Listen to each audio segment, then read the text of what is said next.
Non ti risponde, non spiega, non ti guarda come prima.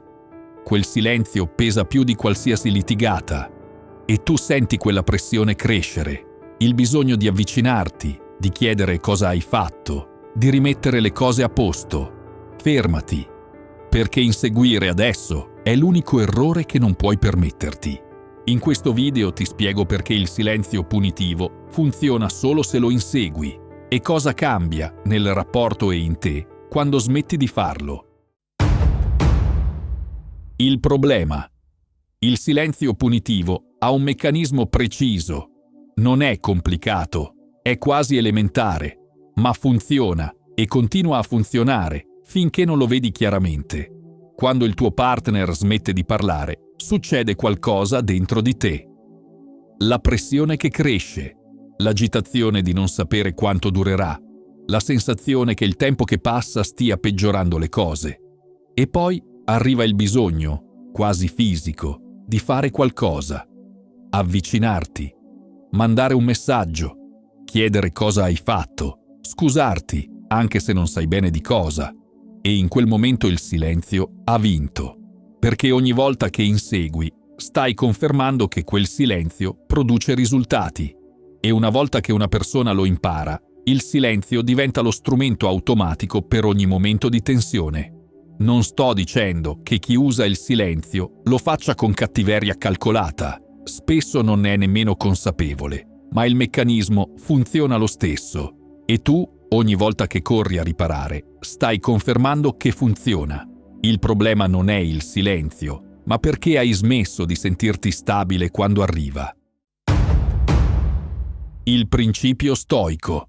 Marco Aurelio era imperatore di Roma. Aveva il potere assoluto su milioni di persone, eppure scrisse le sue riflessioni più profonde in un diario privato, mai pensato per essere pubblicato, dove cercava di ricordarsi ogni giorno che la pace non si trova fuori.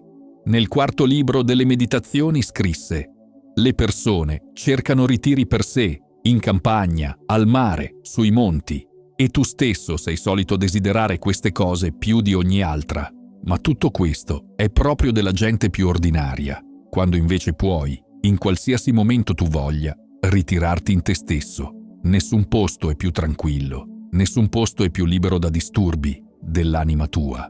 Fermati su questa idea, ritirarti in te stesso». Marco Aurelio non stava parlando di evasione, non stava parlando di ignorare i problemi, stava dicendo che l'equilibrio che cerchi non è in quello che fa l'altra persona. Non è nella sua risposta, nella sua spiegazione, nel momento in cui il silenzio finisce. Quel posto tranquillo che stai cercando quando insegui non è lì fuori, è già dentro di te. Quando il silenzio del partner ti spinge a inseguire, stai cercando la tua pace in qualcun altro. Stai dicendo: non riesco a stare bene finché tu non torni a parlarmi. E in quel momento stai cedendo il controllo del tuo stato interno a una persona che ha scelto di non comunicare. Il principio stoico non dice di non voler bene al partner, non dice di essere indifferenti, dice che il tuo equilibrio non può dipendere dal comportamento di nessun altro, nemmeno di chi ami, perché se può essere tolto da un silenzio, non era davvero tuo. L'applicazione. 3 comportamenti pratici, 3 modi per restare concentrato mentre la situazione si risolve da sola. Primo, non avvicinarti. Non mandare messaggi, non bussare, non cercare il contatto per forzare una risposta. Questo non significa essere freddo o punire a tua volta. Significa rispettare il confine che l'altra persona ha tracciato, anche quando non sei d'accordo con come lo ha tracciato. Il silenzio ha bisogno di spazio per esaurirsi. Ogni tuo avvicinamento lo ricarica. Secondo, continua la tua giornata.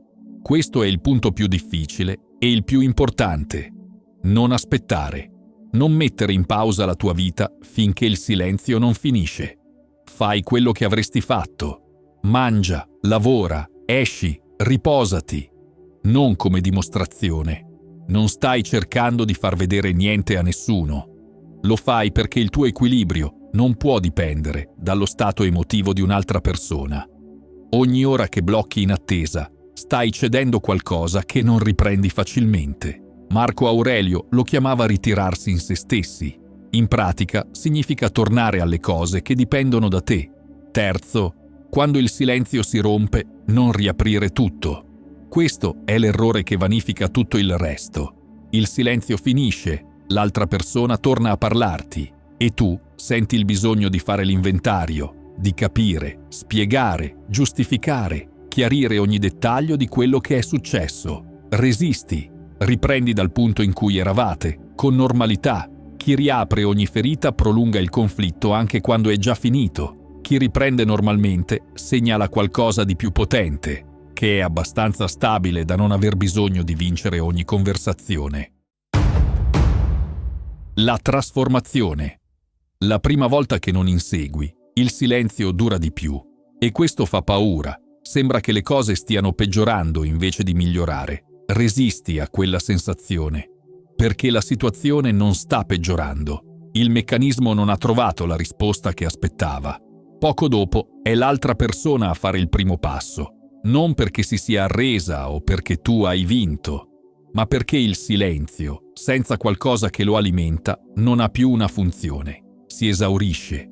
Nel tempo, quella dinamica si ridimensiona, non sparisce, le abitudini di coppia sono radicate, ma perde forza perché non produce più i risultati di prima.